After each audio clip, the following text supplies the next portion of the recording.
Halo semuanya, salam semesta. Kembali lagi bersama saya Caster yang apa hanya di podcast Debak, tempat dimana kamu bisa belajar tentang sains, teknologi, dan tips dan trik menarik seputar teknologi dan sains juga tentunya. Di kesempatan kali ini, karena udah lama nggak review, kesempatan ini kita ingin review ya, karena kemarin kan sedang ada peluncuran salah satu produk ponsel yaitu Xiaomi Redmi Note 9 yang biasa dan Pro. Ya kalau menurut caster pribadi ini udah generasi ke-9, berarti kan udah cukup lama kan eksis di Indonesia dalam jenis Xiaomi ya. Karena ini termasuk yang tertinggi Xiaomi Redmi Note, dimana ya bisa juga karena penggunaan Xiaomi di Indonesia juga besar gitu loh.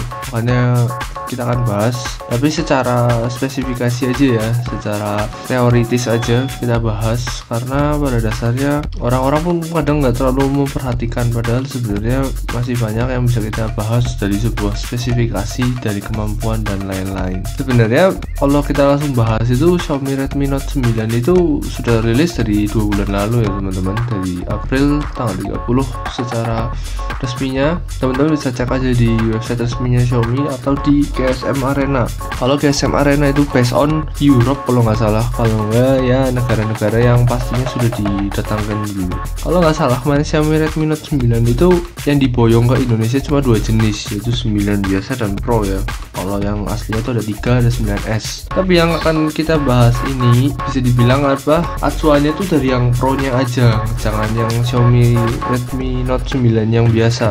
Kenapa begitu demikian? Lebih baik menggunakan standar yang tinggi dari sebuah seri daripada yang rendah, karena pastinya supaya nggak gila gitu loh atau kecewa ketika melihat spesifikasi yang ada. Karena perbandingan spesifikasinya yang caster lihat itu setelah baca-baca itu cukup lumayan besar ya, dan yang lebih diutamakan tuh memang penjualan yang Pro gitu di Redmi Note 9 ini. Dengan dimensinya atau besaran ponsel ini tuh, Xiaomi Redmi Note 9 Pro itu besarnya 6,7 inci. Ini besar banget loh, besar kalau menurut caster tuh besar. 6,7 itu dengan berat 209 gram, ya enteng lah, cukup enteng.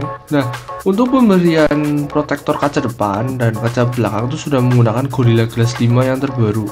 Ya sebenarnya udah mana lama lah Gorilla Glass yang kelima kan sudah rilis lama, cuma ya memang belum ada yang ke-6. Gorilla Glass ini kan memang sudah banyak digunakan di beberapa ponsel, termasuk ponsel seri tinggi dan seri biasa pun sudah menggunakan jenis yang ini kan, kalau bisa dibilang. Terus bagian sampingnya itu menggunakan frame plastik, jadi bukan metalik ya, masih plastik. Untuk SIM card sudah masih dual SIM seperti biasa, HSDPA, LTE, dan GSM. Untuk bagian LCD nya sudah menggunakan IPS LCD untuk kapasitas penggunaan saat touchscreen agar lebih sensitif touchscreen-nya, dengan ketersediaan 16 juta warna untuk ditangkap pada ponsel. Nah, maksudnya 16 juta warna itu ya yang sudah masuk ketika ponsel itu ada. Jadi ponsel itu bisa membedakan sebanyak 16 juta warna yang ada ketika ponsel itu masuk. Paham nggak maksudnya? Ketika nanti ada sebuah foto atau apa, itu otomatis kamera bisa menangkap dari berbagai jenis warna yang ada. Untuk resolusi pada ponsel itu cukup bagus, karena kita kan menggunakan yang Pro itu sebesar 1080 kali 2400 pixel dengan rasio pixelnya itu 20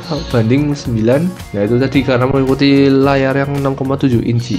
Pelindung layar luar itu masih Gorilla Glass tadi ya, dengan sistem operasi itu menggunakan Android 10 dengan Xiaomi MIUI yang ke-11. Itu sudah cukup baru sih, karena MIUI yang 11 itu udah versi terbaru. Dengan kalau yang pengguna Xiaomi lama tau lah, kalau saya pribadi sebenarnya nggak pengguna Xiaomi ya, yang sudah terbaru dan memberikan tanaman chipset yaitu berupa Snapdragon dari Qualcomm tipe SM7125 720G 8 nanometer, dimana pada CPU atau otaknya yang ditanamkan itu sebesar octa-core 2x2,3 GHz frekuensi.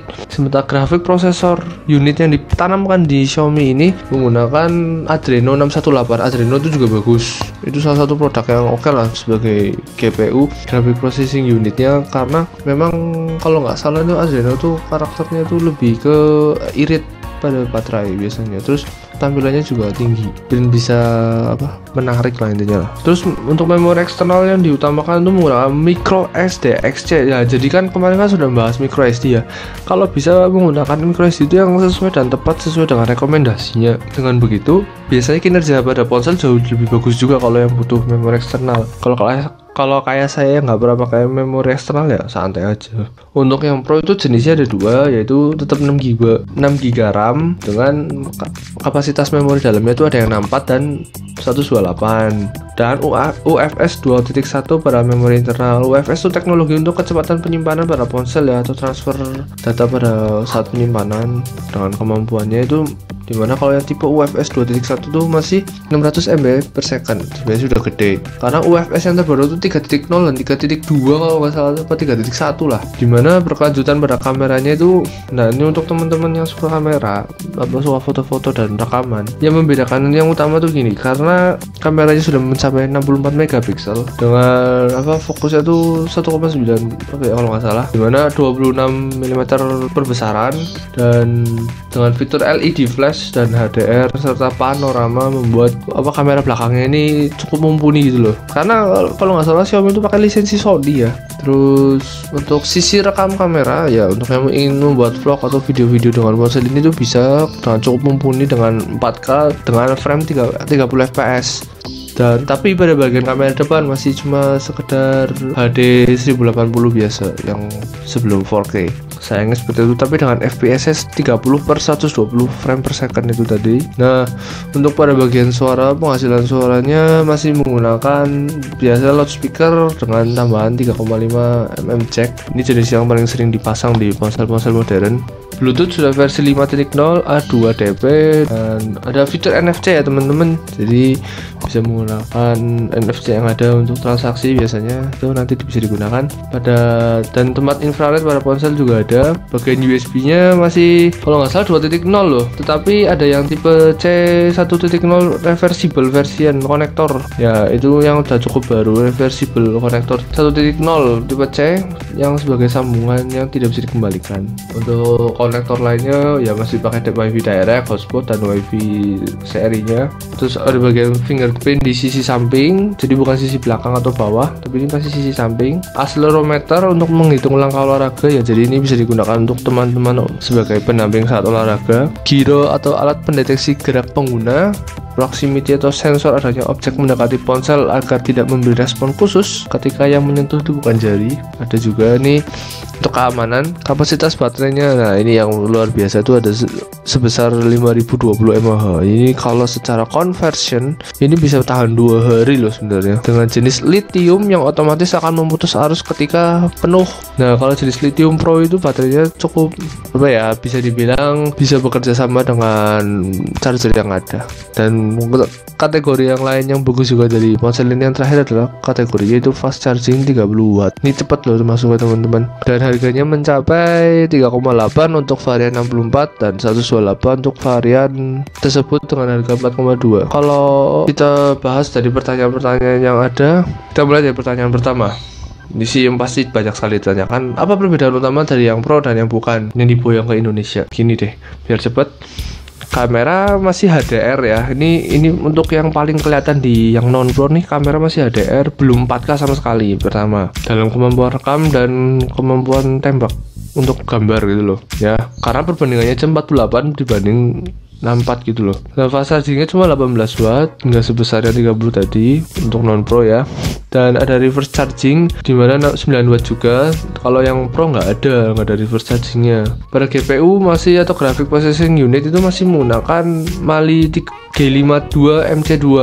Beda tadi kan Adreno ya. Dan chipsetnya menggunakan bukan Snapdragon tapi MediaTek Helio G85 12 nanometer, bukan Snapdragon seperti yang Pro. Layarnya bedanya 0,2 inci, dimana 6,5 dibanding 6,7 yang Pro ya. Dan RAM yang non Pro itu hanya 3 dan 4, dengan memorinya sih sama memori dalam, yaitu 64 dengan 128. Terus lebih worth mana, Pro atau tidak? Waduh, kalau seperti ini jawabannya sebenarnya bisa kita balikan juga. Gimana? Ya pastinya sesuaikan budget dan lihat perbedaan yang ada. Pertimbangkanlah Karena agar Anda itu pertama nggak menyesal, Anda tidak merasa kurang puas gitu loh, tuh jangan sampai itu terjadi. Pastinya kalau sesudah kapasitas yang ada sesuai dengan budget dan kapasitas yang Anda inginkan tersebut, tentunya lebih disarankan beli yang pro ya, karena perbedaannya cukup besar secara teori dan mungkin nanti secara experience pasti jelas berbeda. Dan sayangnya saya nggak dapat data harga yang non pro itu sih sayangnya. Terus kelebihan yang terlihat apa aja? Oke, khusus yang pro ya, dari segi kamera, fast chargingnya, untuk mobile atau mobilitas itu sangat dibutuhkan untuk menjadi nilai tambahan sendiri. Bagian proteksi juga cenderung sudah lebih kuat, baik yang pro atau non pro, tapi kayaknya non pro lebih tebel sih. Untuk yang gila kamera, pastinya sensitivitas lensa juga sudah berbeda dan lebih cenderung pro itu jauh lebih baik gitu. Kalau nggak salah memang defisit perbedaannya kalau secara KSM Arena tuh mengatakan lumayan besar sih intinya gitu. Tapi yang penting ya sudah tahu lah perbedaannya gitu. Terus pertanyaan terakhir, bintang untuk produk ini. Oke, kalau saya pribadi dari benchmark dengan melihat teknologinya, kemampuannya, pemberian harganya, terus nama branding produknya dan berbagai faktor yang ada, saya pribadi kalau memberikan bintang kepada produk Xiaomi itu rata-rata cuma 4,6 sampai 4,7 lah paling tinggi. Kenapa saya memberikan 4,6 dari 5? Karena terlepas dari semuanya, ya saya kan memang belum menggunakannya, dan sampai detik ini saya nggak pernah menggunakan Xiaomi, dan saya sering kali mendengar keluhan oleh user-user Xiaomi yang lemot atau apapun itu, jadinya saya nggak pernah pakai. Tapi kalau orang yang beruntung, kalau dibilang juga Xiaomi itu bisa bertahan lama juga sih, itu kelebihannya. Bisa juga dikatakan untuk bintang ini kan ya itu kan dari saya aja. Kalau teman-temannya nanti pakai ya teman-teman akan menilai sendiri dari 0 sampai 5 bakal cocok dengan nominal bintang tersebut gitu loh. Karena yang penting kan user experience dari teman-teman sendiri, bukan saya. Ini kan hanya secara gambaran, dan kalau menurut saya sih dengan harga segitu udah oke lah dengan 6 GB RAM. Tapi ini kan karena masih baru, mungkin teman-teman nanti bisa tunggu dengan selama 3 bulan aja, itu nanti udah turunnya bisa 200 sampai 300 ribu gitu loh, yang namanya ponsel-ponsel seperti ini tuh. Kenapa saya pakainya panutannya pro? Karena kalau nanti kita pakainya yang non pro, biasanya nanti kurang greget juga, dan biasanya perbedaannya kadang lumayan banyak gitu loh. Kan lebih baik yang ditingkatkan juga gitu. Dan mungkin itu saja yang akan dan sudah saya bahas di kesempatan ini. Kenapa saya akhirnya bahas seperti ini? Karena mungkin sebenarnya cukup menarik ya, karena ini ponsel juga sudah rilis 2 bulan lalu lah ternyata, dan memang Indonesia itu apa-apanya terlambat gitu loh. Dan semoga teman-teman yang penggemar brand Xiaomi jauh lebih tahu dan mempertimbangkan untuk membeli ini. Untuk yang ingin membeli ponsel-ponsel baru ya, yang katanya pengen ganti, ya silahkan. Itu aja yang ingin saya sampaikan teman-teman. Thank you for listening, dan jaga selalu kesehatan dan sayangilah orang di rumah. Jangan lupa kalau ingin konsultasi tentang masalah pemenuhan gadget teman-teman, silahkan hubungi saya dan mention saya di sosial media saya yang ada di thumbnail. Dengan gitu teman-teman tidak akan kecewa dalam membeli suatu produk. See you next chapter. Semoga teman-teman terhibur dan selalu mendapatkan informasi dengan pengetahuan yang ada dari channel podcast ini. Thank you.